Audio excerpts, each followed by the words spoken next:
Mantan Ketua Umum Partai Amanat Nasional Amin Rais mengaku menerima uang 600 juta rupiah dari Yayasan Sutrisno Bachir yang ditransfer ke rekeningnya antara 15 Januari hingga 13 Agustus 2007. Sebelumnya, Jaksa Penuntut Umum KPK menyebutkan bahwa uang tersebut merupakan bagian dari keuntungan korupsi alat kesehatan yang melibatkan mantan Menkes Siti Fadilah. Lalu seperti apa perjalanan uang tersebut dan bagaimana pula tanggapan Amin Rais hingga KPK atas kasus tersebut? Guna membahasnya sudah ada Yasi Syarif di Grand Studio yang akan menjelaskannya kepada Anda. Yasi, silakan. Ya baik, terima kasih Kevin Egan. Benar sekali nama Amin Rais disebut dalam persidangan korupsi Alkes yang melibatkan mantan Menteri Kesehatan Siti Fadilah. Berikut kita akan lihat gambaran aliran dana korupsi Alkes yang kabarnya menyeret nama Amin Rais. Kita lihat informasinya di sini. Yang pertama di sini informasi terkait dengan Kementerian Kesehatan mengadakan tender yang akhirnya dimenangkan oleh PT Indofarma Tbk yang ditunjuk langsung oleh Siti Fadilah, yakni Menteri Kesehatan saat itu. Selanjutnya membayar PT Mitra Medi 2 sebagai supplier atau sebagai pemasok. Kita lihat informasi selanjutnya. Di sini kita lihat di mana pada tanggal 2 Mei 2006 PT Mitra Medi 2 mengirimkan uang sejumlah 741,5 juta rupiah ke rekening Yurida Adlaini, Sekretaris Yayasan Sutrisno Bachir Foundation. Dan berikutnya lagi pemirsa, pada tanggal 31 November 2006, PT Mitra Medi 2 mengirimkan uang sejumlah 50 juta rupiah kepada rekening yang sama, yakni Yurida Adlaini selaku sekretaris dari Yayasan Sutrisno Bachir Foundation.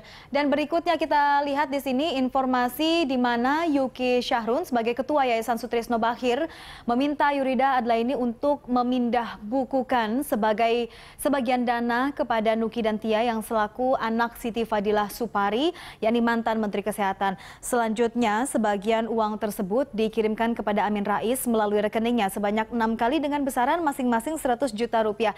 Kita simak informasi tanggal berapa saja uang tersebut dikirimkan ke rekening Amin Rais, di mana ada tanggal 15 Januari 2007, selanjutnya 13 April 2007 yang masing-masing dikirimkan 100 juta rupiah ke rekening Amin Rais.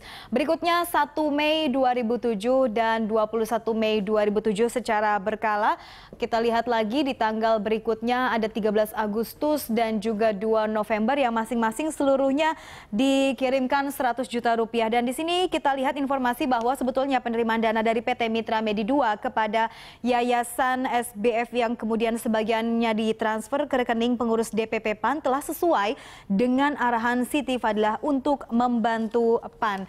Dan pemirsa, kita lihat setelah namanya disebut dalam sidang korupsi Alkes yang melibatkan mantan Menteri Kesehatan Siti Fadilah, Amin Rais pun mengakui pernah menerima uang tersebut dari Sutrisno Bachir yang kala itu disebut sebagai bantuan. Berikut kita lihat keterangan dari Amin Rais setelah namanya disebut dalam persidangan. Kita lihat di sini pemirsa, karena itu terjadi 10 tahun lalu, saya segera merefresh memori saya. Pada waktu itu Sutrisno Bachir mengatakan akan memberikan bantuan keuangan untuk tugas operasional saya untuk semua kegiatan sehingga tidak membebani pihak lain. Berikutnya Amin Rais juga mengatakan, saya pernah menanyakan kepada Sutrisno Bachir, mengapa Anda membantu berbagai kegiatan saya? Jawabannya adalah, saya disuruh ibunda saya membantu Anda.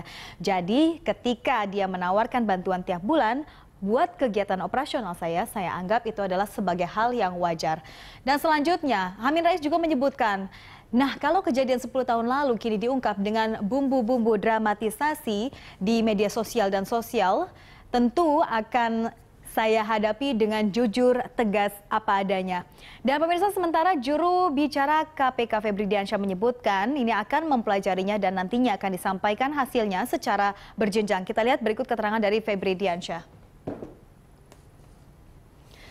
Febri Diansyah menyatakan setelah pembacaan tuntutan kemarin, tentu kami perlu mendengar terlebih dahulu pembelaan dari terdakwa dan setelah itu ada agenda putusan.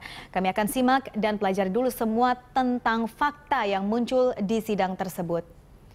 Berikutnya Febri Diansyah juga menyatakan kita akan menganalisis seluruh fakta yang muncul tersebut dan nanti penuntut umum yang tentunya juga akan menyampaikan hasilnya secara berjenjang di KPK. Demikian, Egan, informasi yang bisa saya sampaikan untuk Anda. Kita kembali ke Egan di studio. Baik, terima kasih atas informasinya Yasi Syarif, dan pemirsa, saat ini kita telah bersama dengan anggota Majelis Kehormatan Partai Amanat Nasional, Sabri Saiban. Pak Sabri, selamat malam. Selamat malam, Berita Satu. Selamat berpuasa. Terima kasih Pak Sabri, selamat berbuka puasa untuk Pak Sabri. Pak Sabri, Ketua Majelis Kehormatan PAN Amin Rais dikatakan terlibat dalam korupsi alat kesehatan. Tanggapan PAN seperti apa?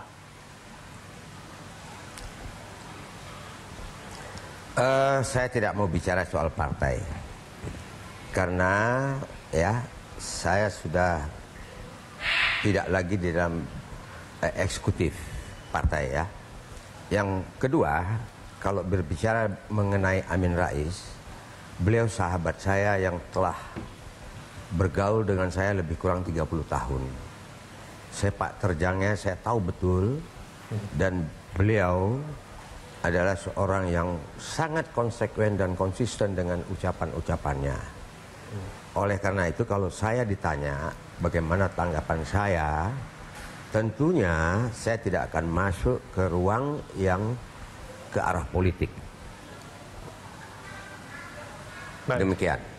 Baik, Pak Sabri, tapi Amin Rais menyatakan bahwa aliran dana yang masuk ke dalam rekeningnya diakui ada 600 juta dan kemudian itu merupakan bantuan dari Yayasan Sutrisno Bachir yang merupakan juga anggota PAN pada waktu itu. Nah, ini kan berarti wajar kalau misalnya media massa kemudian mengkaitkan jangan-jangan PAN turut bermain dalam kasus ini, Pak Sabri.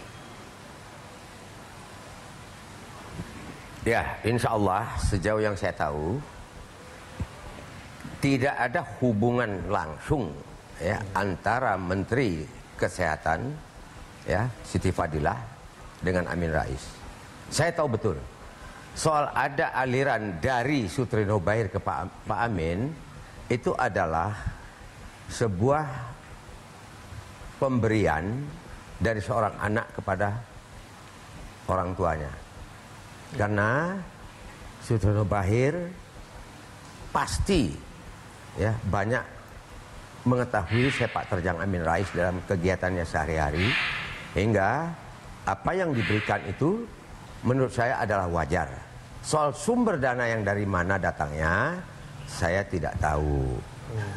Namun demikian, apa yang saya pernah baca dan dengar di media, ya, Bu Menteri sendiri pernah mengatakan saya tidak pernah ada hubungan dengan partai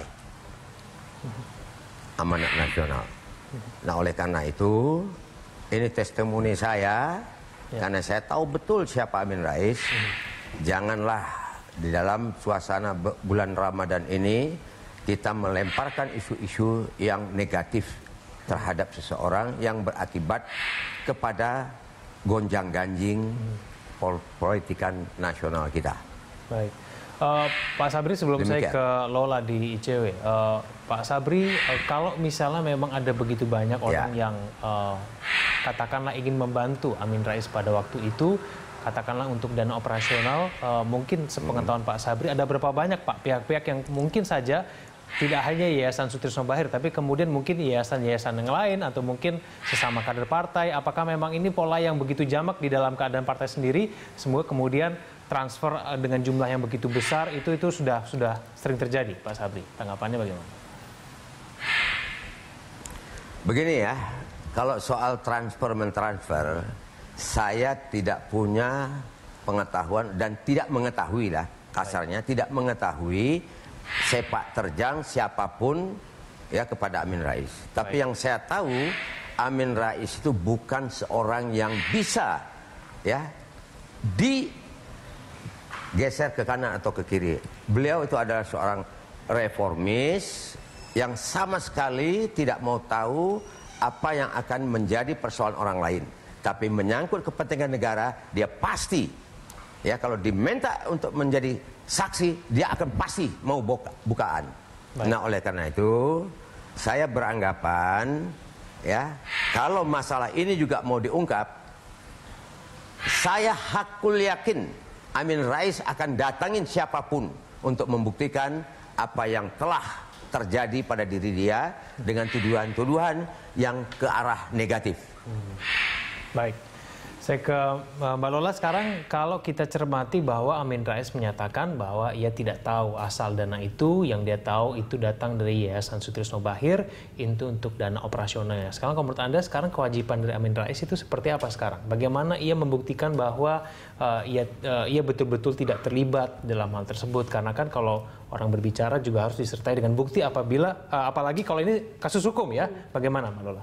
Iya, sebetulnya kalau misalnya namanya baru diucapkan dalam persidangan gitu ya, meskipun memang ada dugaan bahwa ini ada kaitannya dengan tindak pidana, tapi kan forumnya sebetulnya masih ada di lain kesempatan. Artinya gini, proses hukum toh belum berjalan gitu. Kalau misalnya Pak Amin Rais merasa perlu mengklarifikasi berbagai hal, rasanya tadi kan juga sudah disampaikan dalam konferensi pers misalnya, itu silahkan saja gitu. Tapi rasanya kalau memang ingin pembuktian yang lebih valid gitu kan, itu rasanya lebih patut jika menunggu proses hukum yang berjalan gitu. Seandainya nanti ke depannya apakah Pak Amin dipanggil sebagai saksi gitu kan, itu kan sebetulnya juga adalah hak bagi yang bersangkutan untuk membuktikan sebaliknya gitu ya. Jadi dalam konteks itu rasanya kita sejauh ini harus menunggu aparat penegak hukum, dalam hal ini KPK, dalam pengembangan perkara ini ke depannya, apakah kemudian yang bersangkutan perlu dipanggil gitu ya sebagai saksi, dan tergantung dengan sejauh apa kemudian perkara ini berkembang. Gitu. Perlu nggak tapi sekarang 600 juta rupiah itu dikembalikan? Karena kan tadi Mbak Lola bilang ini kalau misalnya memang terbukti itu merupakan aliran dana begitu ya, sebagai bentuk gratifikasi begitu ya, ini harus dikembalikan tidak? Kan Pak Amin Rais ini nggak tahu itu asal dananya dari mana, itu bagaimana? Iya, rasanya pun kalau misalnya ada kerugian keuangan negara yang dikembalikan gitu ya, itu tidak menghapus pidananya gitu. Jadi, dan itu diatur dalam Undang-Undang Tipikor, sehingga pun kalau misalnya ada pengembalian uang gitu ya, dan tapi kasusnya sudah berjalan dan kedepannya mungkin entah ada pembuktian atau tidak gitu ya, tapi pada intinya begini, kerugian keuangan negara ketika pun sudah dikembalikan itu tidak akan menghapus pidana gitu. Jadi kalau misalnya sekarang toh ini juga sudah berjalan bahkan 10 tahun gitu ya ke belakang, rasanya channel itu sudah tidak memungkinkan lagi untuk ada sekarang gitu. Beda ketika misalnya Pak Amin ketika menerima uang itu dalam kapasitasnya ketika itu sebagai misal ketua MPR, yang bersangkutan memang wajib untuk lapor dalam jangka waktu 30 hari gitu ya soal gratifikasinya. Sehingga itu masih bisa masuk skema itu. Tapi kalau misalnya sekarang rasanya sudah tidak ada lagi, dan kita harus tunggu proses atau jalur apa yang akan ditempuh oleh aparat penegak hukum berkaitan dengan informasi atau fakta persidangan yang berkaitan dengan Amin Rais ini. Baik, kita jeda dulu, kita akan lanjutkan dulu kita. Pak Sabri ditahan dulu, kita akan kembali ke Anda nanti usai jeda. Pemirsa, Prime Talk akan segera kembali.